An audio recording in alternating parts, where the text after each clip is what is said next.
Okay, so I'm extremely excited to announce that I believe that the map of the Book of Mormon has finally been found, and the chapter 22 of Alma has finally been deciphered and fits within that map.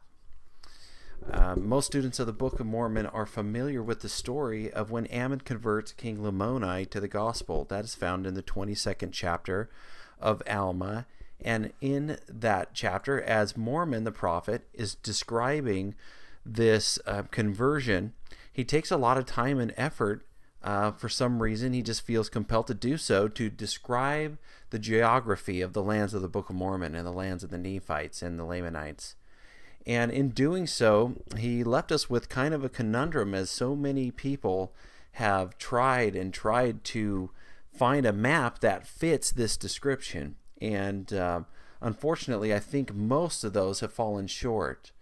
We can just see endless maps. There has to be hundreds of them. And so people have tried with all their might to find these lands. You can see a lot of these maps. Some look like North and South America. Some are North and South America, Baja Peninsula.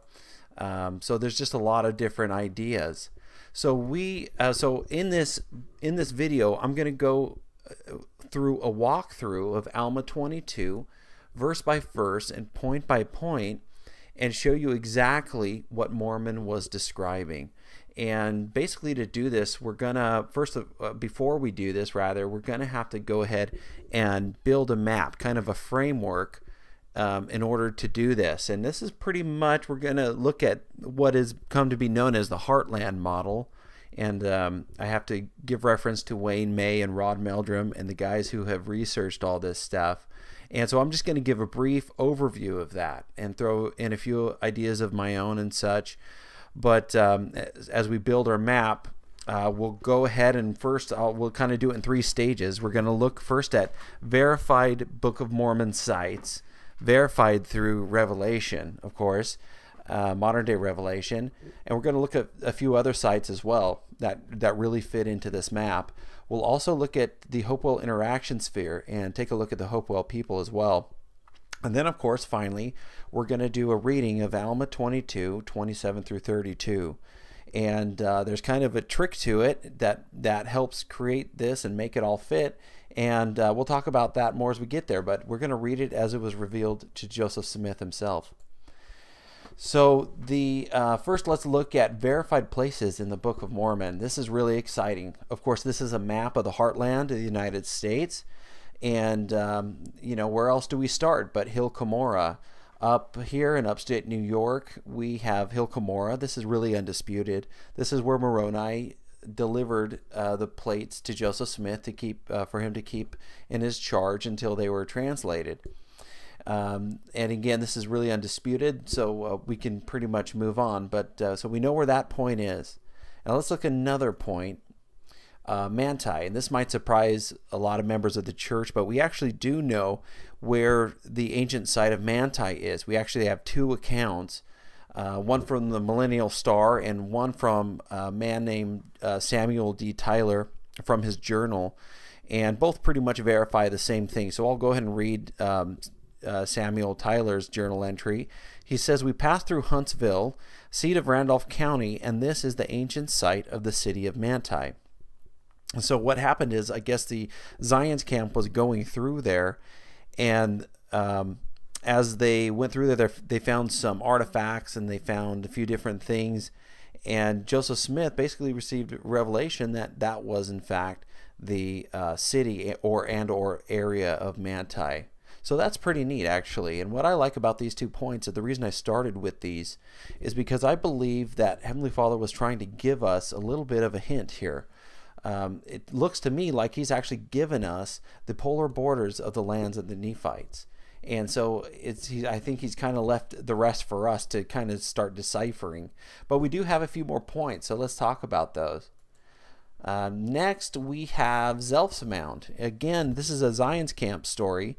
As Joseph Smith and Zion's Camp was moving through this area, they made camp at one of these Hopewell mounds, and we'll talk about the Hopewell a little more as we go. But they did an impromptu excavation on the mound, and they found some really cool artifacts. They found a skeleton with a spear point in his ribs. It was apparently how he died. And they also found a few other things as well. But Joseph Smith received a revelation, basically, that said the man who had died was a Nephite warrior of Lamanite descent, and his name was Zelph. And obviously he died in battle, one of the last battles between the Lamanites and the Nephites. What's interesting about this mound is it was, in fact, later excavated by the University of St. Louis. I'm not sure who did it, actually, but I know the state did it in one way or the other. And they actually verified the dates between 200 and 400 AD. So this is actually all online. You can find this on, of all things, Wikipedia, and this has been pretty well verified where that mound is. Moving on, we actually have another really cool point, and this is Zarahemla. You're probably asking me, wow, Zarahemla? That's quite a claim. In D&C 123, we do read, though, let them build up a city unto my name upon the land opposite the city of Nauvoo, and let the name of Zarahemla be named upon it. Now, he doesn't say this is the ancient site of the city of Zarahemla, but there's a lot of good reasons to think that this actually might be the ancient site, and that the Lord was just giving us a symbolic gesture here. I can't get into it. This is really just a brief overview, but there is one cool piece of evidence in this slide here.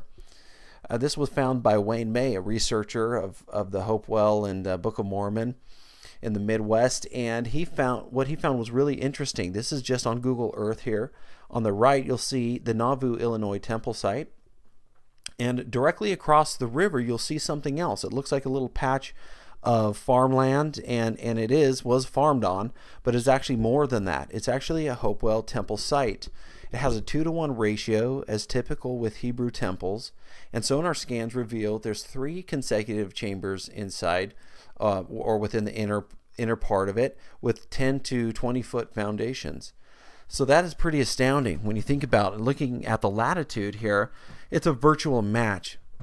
In fact, when you're on the site to the left, the Hopewell site, you are literally, and looking across the river, you're looking at the front door of the Nauvoo temple. So that's pretty awesome. Now the question is, what do we have here? Do we have sister city temples? I don't know. That would be pretty cool, but it's hard to say. But again, there are some other really good reasons why this might actually be Zarahemla. Moving on, let's look at a few other places. We have Niagara Falls, and this is relevant because the word Niagara is actually an Iroquois word, and it means neck of land. So this area here where the Niagara Falls is apparently the neck of land, or maybe one of multiple necks of land, as we will see, but is obviously a point, landmark of great strategic importance to the Lamanites and the Nephites. But let's move on. Now we have Waters of Mormon, and I think my point on the map is a little low. Might be a little north of that. I'm going to have to correct that. But the Waters of Mormon is actually a place in Missouri called Big Springs, and it's the largest natural spring in North America. And it's actually quite beautiful. I've provided a picture here so you can see it. It springs up out of the ground. It is awesomely beautiful, aqua blue, just something you really don't see every day. In fact, there's a nice little park there, and apparently there's stepping stones of ancient origin. I've never been there, but I definitely hope to go there. So this is our place for the Waters of Mormon, and it actually fits really well in the map, as we will see, because just north of there we have what is probably our narrow strip of wilderness. This is the Mark Twain National Forest, okay? And so this is here, and what's interesting about this place is that there isn't much going on here as far as Middle Woodland period Native Americans go. So we'll talk about a little more about that as it comes. Then, of course, we need to talk a little bit about this. The head of the River Sidon has been a real point of discussion with a lot of researchers. But I believe it's pretty simple. It's basically the headwaters or the confluence of the Mississippi and Ohio River. The Mississippi River, of course, is our pick for the River Sidon.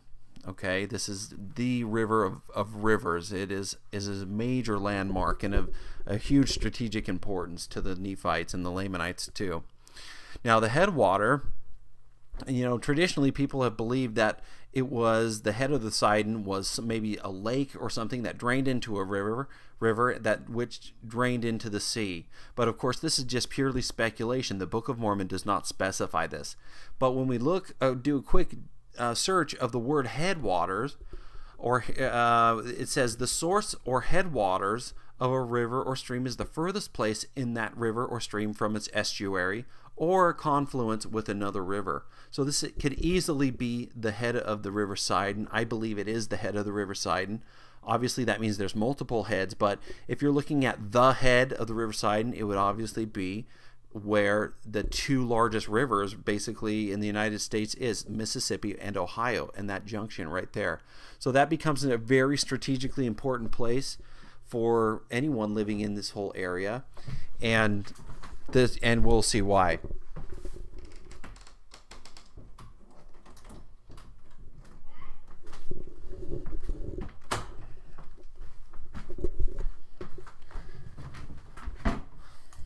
Moving on, we are coming to the ancient Egyptian temple. This was found in eastern Tennessee in the early 1900s by the Tennessee Valley Authority. And what they were doing was preparing the land for some waterworks and some dams and things that were going in. And they came across what obviously was an ancient archaeological site they needed to examine. So they called in some professionals, and they called one guy from Oxford. He was an Egyptologist named James Rendell Harris. And so he did some research, and what he found was quite fascinating. He believed that it was an Egyptian style or Middle Eastern style temple. Okay, and there are some great pictures to go along with this. It's been documented. They are online. I will have some links to on my map as it comes. And so, but it is verifiable. I believe he even wrote a short little book about it. And the cool thing is I believe this is quite possibly the very temple that Nephi describes in 2 Nephi 5:16. Of course, no other temples have been found. So, of course, that's speculation, but it definitely starts fitting within our map here. So let's move on. So now we're going to look at the Hopewell interaction sphere. And, of course, the Hopewell people, if you don't know or are not familiar with them, let's look at who they are. Now, first of all, they were a group of Native American people, or I use that term loosely, but they were a group of Middle Woodland period Native Americans that lived in the heartland from 600 BC to 400 AD. Those dates are pretty firm, archaeologically speaking. They were named after a guy named Mordecai Hopewell. He was a farmer, and on his land he had some really fascinating structures and mounds. And as some professionals of the day began to excavate them, they began calling it Hopewell. And any other structures that were similar, any other mounds, they began to call Hopewell as well. And what they found were these mounds were literally all over the heartland of the United States. In fact, mostly all over the eastern half of the United States. And so you see the map on the right is what's called the Hopewell interaction sphere. This sphere describes all the different types of Hopewell people that existed. So not only did we have the Ohio Hopewell, but we had Hopewell people that were culturally distinct enough that they have their own subgroups here. And this is going to play a really important part as we start building our map, that we see these different subcultures. But this is the Hopewell interaction sphere. They interacted with each other through trade networks and so on. Now, what they did was really interesting. They built mounds and defensive fortifications. They had advanced city building with demarcation mounds. The cities showed advanced knowledge of astronomy and geometry. Hebrew artifacts and what can only be described as Nephite artifacts are found all among these types of mounds and their cities, these areas. They also have DNA haplotype X, which is a Middle Eastern DNA. We will talk about that a little bit more in depth. They showed advanced knowledge of metallurgy, both in copper. There is even evidence of iron smelting, and of course gold and silver.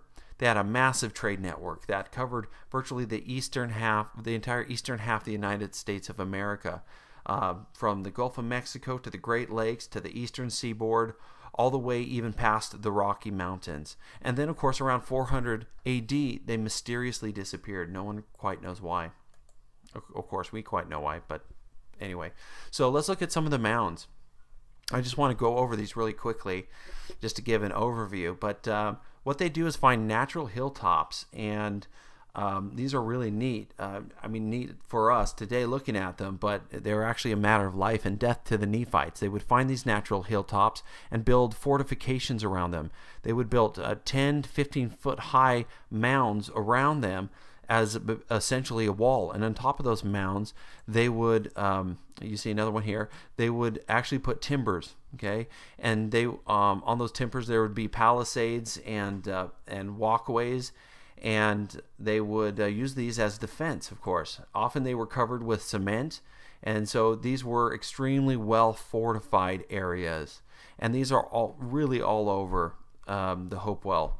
And it reminds us of Alma 52 through 4. We'll read real quick. And upon the tops of these ridges of earth, he caused that there should be timbers, yea, works of timbers built up to the height of a man, round about the cities. And he caused that upon those works of timbers, there should be a frame of pickets built upon the timbers round about. And they were strong and high. And he caused towers to be erected that overlooked those works of pickets. And he caused places of security to be built upon those towers, that the stones and the arrows of the Lamanites could not hurt them. So obviously what we have here is an exact description from the Book of Mormon.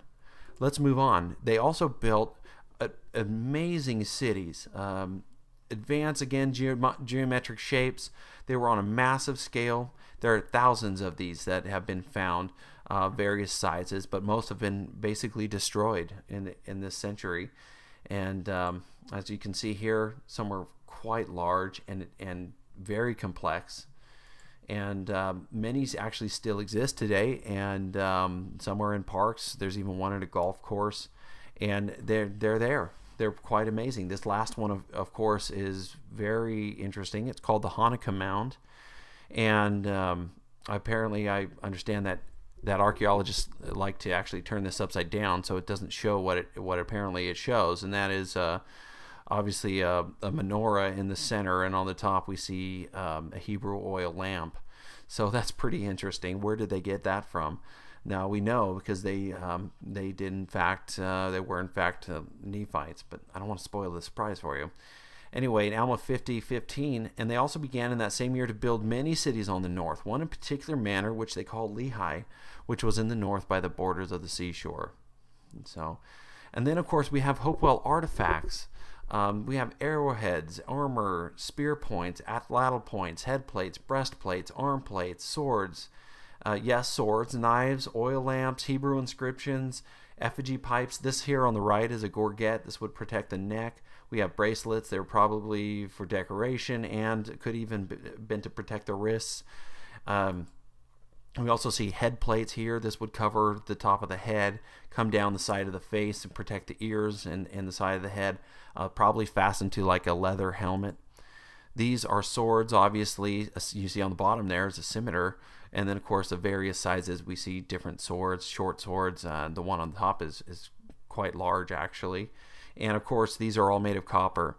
What happened to the steel swords? There probably were a few, I'm guessing, but I imagine that most of those have rusted away.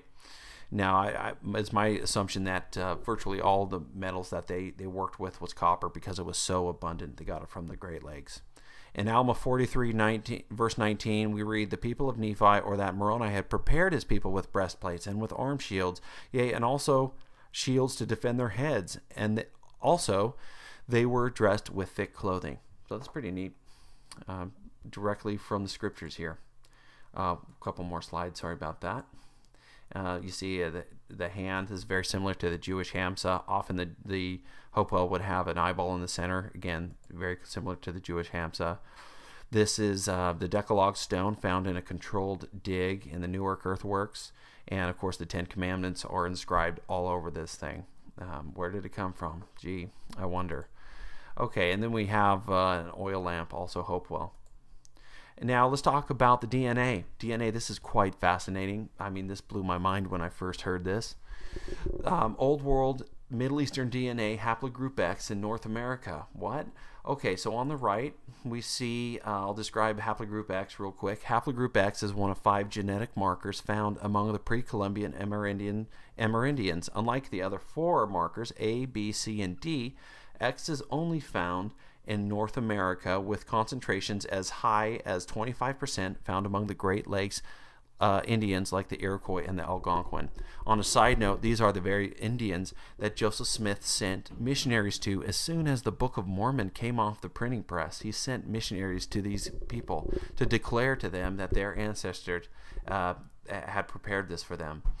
On the left, in the Old World, as we go across the ocean here, we see the next highest concentration of haplotype X is 27%, and that's found among the Druze people in Israel, Jordan, and Syria. And so this is definitely a Middle Eastern DNA, but it does cover, there is a DNA of this haplotype found all over Europe, the Arabian Peninsula, and so on. Now, we don't see it across the land bridge, so obviously it did not come from there. So the Hopewell actually had this, I'm not sure the exact percentage that they had. It was, I think, at least as high as that, 25%. There's plenty of research out there if you want to look up more. But this is quite fascinating. So they have Old World DNA. So let's look at the Hopewell timeline. The Nephite timeline, of course, let's give some perspective, was 590 BC to 385 AD. This is according to the Book of Mormon. The Hopewell timeline was 600 BC to 400 AD. Okay, a few quotes from the internet that I pulled out just to illustrate this. Native American cultures that once flourished in Ohio, Kentucky, Indiana, and West Virginia constructed geometric and animal-shaped earthworks that often rivaled Stonehenge in their astronomical accuracy. A few are still extant from as early as 600 BC that stretched over miles and rose to heights of 15 feet or more. They were either gouged out or plowed under in the 19th century or paved over for development in the 20th century. That was from the University of Cincinnati. They've done a lot of cool reconstructions and archaeology on the Ohio Hopewell. But quoting on, by 8400, the Hopewell culture and its earthwork building were all but over. What caused this is unknown, or is it? So who were the Hopewell? What's our conclusion? The Hopewell were, in fact, Nephites, obviously. The Hopewell, in my opinion, also were a portion of the Lamanites, those Lamanites that the Book of Mormon would describe as the less idle Lamanites. I believe they built very similarly to the Nephites. They built mounds. They weren't quite as advanced, but they did have that same basis there, and I think that's why the Lamanites coveted what the Nephites had. I think they were very similar. Let's see, and then so let's move on. Let's look at the chronology here. Now, on the right we have we're going to be looking at the Hopewell interaction sphere and look at their archaeological timeline, and then we're going to compare that on the left with the Book of Mormon chronological timeline. Okay, so starting here at the bottom in the Gulf of Mexico, if you can bring your attention there, we have dates of 600 BC. This easily corresponds with the land of first inheritance mentioned in 1 Nephi 18:25. Okay, moving upward, we go to the land of Nephi. Proposed land of Nephi is in Tennessee. Now you're asking, why aren't there Hopewell here? Well, the Middle Woodland Native Americans of Tennessee had some, they did in fact build mounds and do similar things, but they actually had some different distinct traits that separated them from Hopewell. So they are not considered Hopewell. Now, there's a lot of research that's out there to look at, but it is pretty interesting that they were distinct enough that they weren't considered Hopewell, because of course we know that Lamanites we're quite different from the Nephites now. So, but we do have dates there. There were Native American cultures there all around 500 BC, and some really cool other archaeological stuff there too. Can't get into everything here, but please research and have fun. Now we move up into the this Hopewell area called the Havana Hopewell. We see dates match pretty closely 300 BC, and then of course matches with our land of Zarahemla when Mosiah meets up at some point with the Mulekites. That was anywhere between 300 BC and 130 BC, and that's in Omni 14 if you want to look that up a little bit. But then we have also we move to the right of there. We have the Ohio Hopewell. And those dates are really spot on. 100 BC is really, there was a massive explosion of these Hopewell here. And that corresponds perfectly with the land of Bountiful. 80 BC, Alma 2229. It couldn't be, in my opinion, a closer match. Then, of course, we move north into this green area. This is called the Laurel Complex. This is a pretty cool area. We have Hopewell here, 250 BC to 250 AD. So they were definitely up here within, we only have a small description of this area in Helaman 3 through 10. But that would be around 50 BC. We see a lot of Hopewell moving up into that area. Nephites moving up into that area. What's cool about this area is actually reaches into where I serve my mission in Winnipeg, and I'll tell you, it is freezing cold. And I thought this was kind of cool when it occurred to me, but I thought, why would they go up there? I just can't imagine why they would go up there. And of course, the answer is because they had nowhere else to go. All these areas you see that are not Hopewell were literally covered with other Middle Woodland period Native Americans, and they were not particularly friendly to these Hopewell. They coveted what they had quite a bit, and so north was about all they could go. Now land northward also it's a little hazy to me, but I know that this one over here is land desolation and maybe also considered the land northward. They're probably both considered the land northward. I think the one in green was one described with no trees. And so this definitely fits our area, the land desolation, the final battles of the Nephites. We have dates to 400 BC. So let's move on. So as we build our map, here is our proposed map. It's as simple as following that chronological timeline. Down in the orange at the very bottom, the Gulf of Mexico, we have the land of first inheritance. Just north of there in blue, we have the land of Nephi. In northwest of there in yellow, we have the land of Zarahemla. To the right of there in red, we have the land Bountiful. North of there is the land Desolation. And of course, that land northward is in green. There is, these areas in black are what I call Lamanite wilderness. These are areas where basically Nephites did not go, unless they had to, of course. And these are where the Lamanites lived. I don't believe these were direct descendants of Laman. I think they were just Native American Indian people that were here that mingled with the Lamanites of pure blood. We know the Book of Mormon does specify sometimes that someone was a direct Lamanite descendant. And I think that makes a distinction there. But anyway, moving on, let's look at our map with the Hopewell interaction sphere. We can see how beautifully this lines up. I mean, it's really quite close. So we don't need to elaborate on this, but you can always pause it if you want to look at that some more. So it's pretty cool. Now, finally, we're getting to where we're going to start doing our reading. Alma 22, 27 through 32, as revealed to Joseph Smith. Now, this is an important distinction to make. Basically, as I was reading through the Book of Mormon again, and I knew about this Heartland model that effectively we're looking at here, and I compared it with Alma 22, and frankly, it just didn't match up to me, and so was a little reluctant to adopt that in my mind. I was definitely sure that the Hopewell had something to do with the Nephites, but the thought at some point occurred to me that maybe the punctuation in as it currently existed was incorrect. So let's look at this a little bit. Joseph Smith, what a lot of people don't know is that when he translated the Book of Mormon, it was revealed to him without punctuation, and punctuation was added by a non-LDS printer.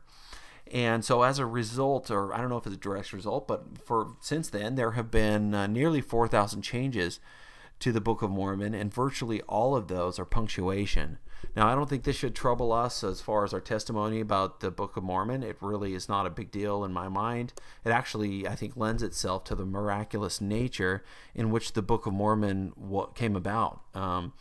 But the punctuation obviously can make a huge difference, and I just saw that comma there. I'm not trying to be cute. I must have put it in there at some point. Anyway, sorry about that. So, but punctuation can make a huge difference. Period. Absolutely. When we read the Book of Mormon in this way, basically what I found was without the punctuation, it was kind of like a fresh canvas. Okay. And it kind of cleared away any preconceived notions that I had. But when I did that, Mormon's description of the Book of Mormon lands and geography fell perfectly within this proposed map. And so it turns out, in my opinion, that Nephi described it perfectly. And any problems we've had deciphering it is really just been from our own prejudices and our own maybe preconceived ideas. I think we've, whether we're reading it with a map in our head of North and South America, and I think all these things have skewed it. But basically, it fits perfect. And in the end, basically, there was actually not very many punctuation changes that needed to be made. So as we read through it, you'll see anytime we see this fuchsia text, you'll see there is a punctuation change. Something like a comma was replaced with a period, or something like that. And maybe at some point I'll go through and show you exactly what it is. And of course, if you want to compare it with the original text, I definitely would encourage that. And I just want to reiterate or reinforce that really it just does not change the meaning at all. I think it's perfectly true to the message of the Book of Mormon and what Mormon was trying to say. In fact, I think it fits what he was trying to say. So let's move on and begin our reading of Alma 22, 27 through 34. This is where it really gets exciting, in my opinion. Okay, so here it is. Here's our map. On the right and the left will be the text. Each point that Mormon mentions will have a superscript and is highlighted with a corresponding number, and those numbers will appear on the map on the right as we read through, and we'll just follow it that way. We can see how nicely it fits. Now, just as an exercise, I sometimes like to ask people, if you were just charged with trying to describe the land of Nephi and all the Book of Mormon lands, but you started with Nephi, where would you start looking at this map? Now, I'm not going to give you time to answer right now, but where Mormon decides to start is on the eastern seaboard there, on the east. And that would be in the area of what is now present-day Georgia.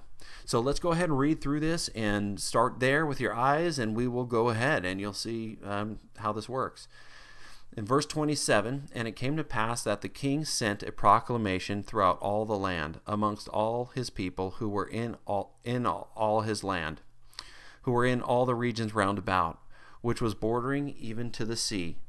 Number 1, on the east and on the west.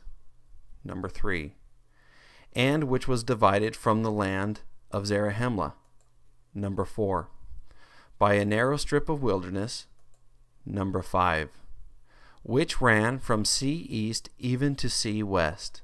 Number 6, and round about.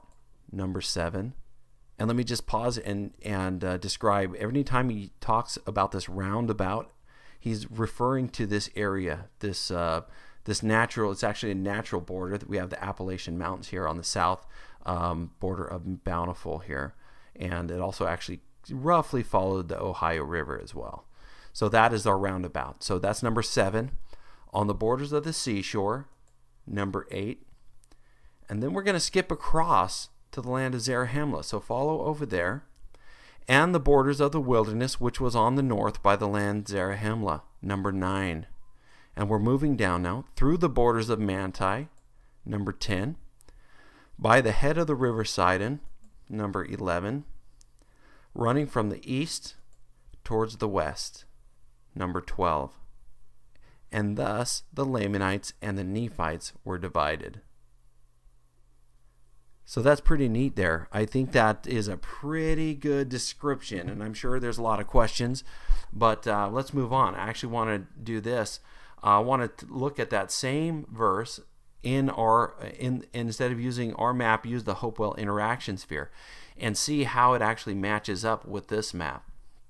And in my opinion, it's equally as good.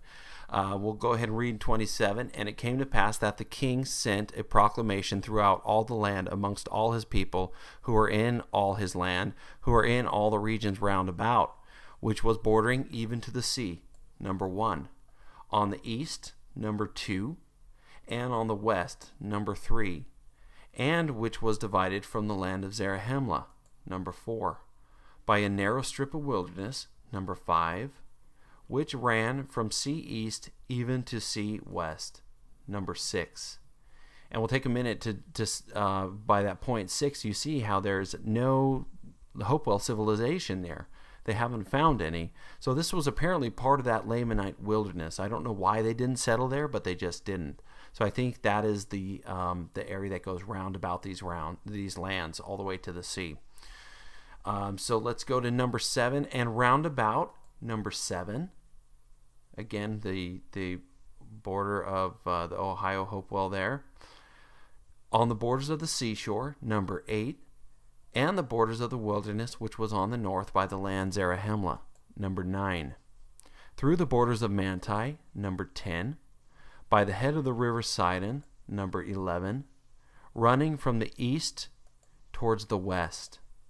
And thus the Lamanites were the Lamanites and the Nephites divided. So we have another really great fit there. Now let's move on. There's more to read. Verse 28. As we move on back to our map here. In verse 28. Now the more idle part of the Lamanites lived in the wilderness. So these are the more idle ones. So we'll look towards the darkened regions here. And they dwelt in tents, and they were spread through the wilderness on the west in the land Nephi. Number 1. Yea, and also on the west of the land of Zarahemla. Number 2. In the borders by the seashore. Number 3. That's the coast of North Carolina there in that area.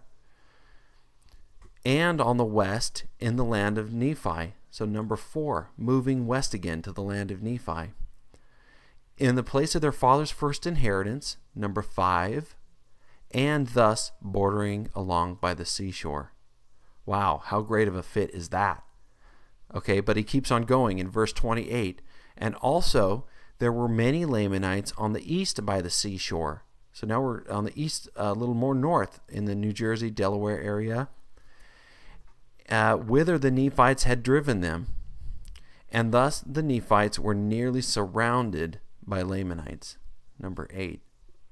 Pretty good description there by Mormon. Let's move on. Nevertheless, the Nephites had taken possession of all the northern parts of the land, number 1, bordering on the wilderness at the head of the river Sidon, number 2, from the east to the west, number 3. Round about on the wilderness side,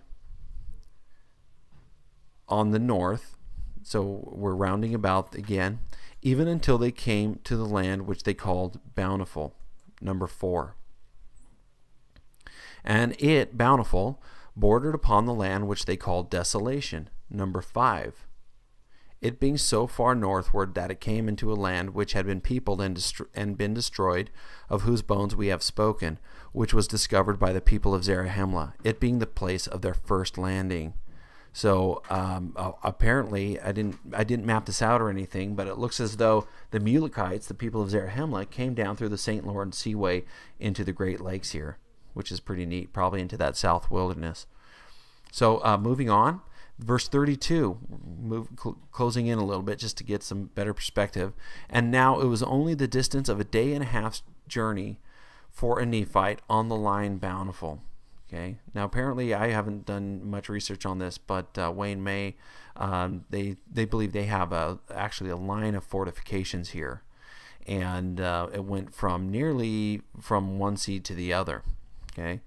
So moving on, that's number 1. And the land desolation from the east to the west sea, number 2. And thus the land of Nephi and the land of Zarahemla were nearly surrounded by water, there being a small neck of land, number 3, between the land northward and the land south, number 4, and the land southward, number 5. Okay, and I'm not going to skip that area with the water. We're going to talk about that. I think it's really important. That one stumped me for a little bit. So, but here it is. I was actually not too sure about this. It was the only kind of thing that was really bothering me as far as seeing if this worked. Everything seemed to work, so I had trouble with it. I was actually discussing this with a missionary, and he brought it to my attention. He said, well, why can't the Sidon be that water, And I thought, well, why can't it be? And actually started making more and more sense to me. The cool thing about the River Sidon, or the Mississippi River, of course, is that it actually it does connect both the land of Nephi and the land of Zarahemla. And so that's why he's giving us this description. So let's see, obviously, where this water is. And he says, and thus the land of Nephi and the land of Zarahemla were nearly surrounded by water. So we have water here around the land of Nephi, and of course the River Sidon going up. And of course the coast of this great lake as well.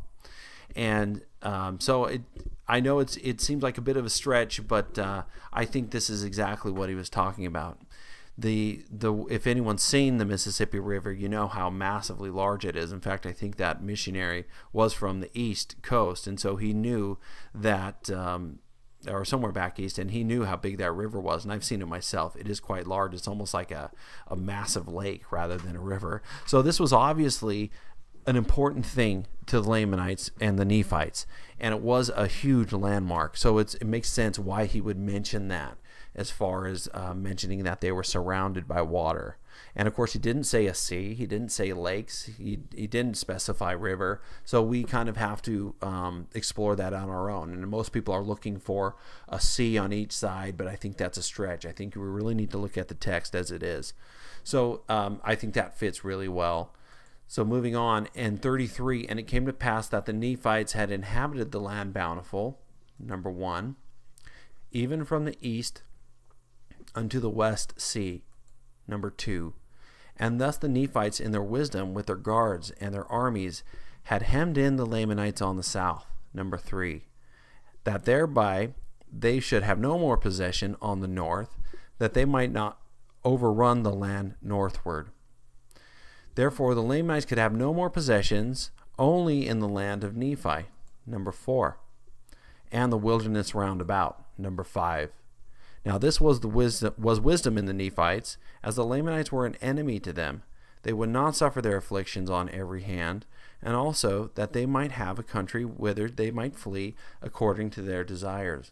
So this area here, the line Bountiful, was a fortification withdrawal point, a retreat point. So in case they lost the land of Zarahemla or Bountiful, they can go there. In fact, that happened later on in the Book of Mormon. So that's pretty neat. So that is the reading all the way through 34. And just to reiterate that, I want to go over that again with our Hopewell Interaction Sphere map and see what that looks like again. Let's see. Now in verse 28, now the more idle part of the Lamanites lived in the wilderness and dwelt in tents, and they were spread through the wilderness on the west in the land Nephi, number 1. Yea, and also on the west of the land Zarahemla, number 2, in the borders by the seashore, number 3, and on the west in the land of Nephi, number 4. So again, we're moving west again. And then in the place of their father's first inheritance, number 5, and thus bordering along by the seashore, number 6. And there were also many Lamanites on the east by the seashore, number 7, whither the Nephites had driven them, and thus the Nephites were nearly surrounded by Lamanites. That's pretty neat. Okay, and then reading on. Nevertheless, the Nephites had taken possession of all the northern parts of the land, number 1, bordering on the wilderness at the head of the river Sidon, number 2, from the east to the west, round about on the wilderness side on the north, even until they came to the land which they called Bountiful, number 4. And it, Bountiful, bordered upon the land which they called Desolation, number 5. And I'll go ahead and skip ahead from here. 33. And it came to pass that the Nephites had inhabited the land Bountiful, number 1, even from the east to the west sea.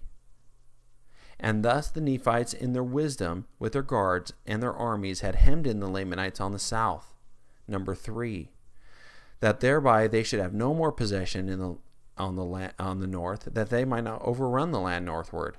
Therefore the Lamanites could have no more possessions, only in the land of Nephi, number 4, and the wilderness round about, number 5.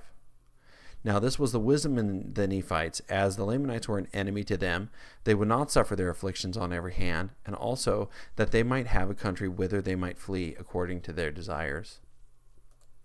So again, that last arrow there. So that is the end of my reading of Alma 22. Again, I'm incredibly excited. There's, I'm sure, more studying and research to be done on that, but I think it is a pretty good fit. And of course, my conclusions is that the Book of Mormon is true. It's a true and accurate record. And of course, Joseph Smith was a prophet of God.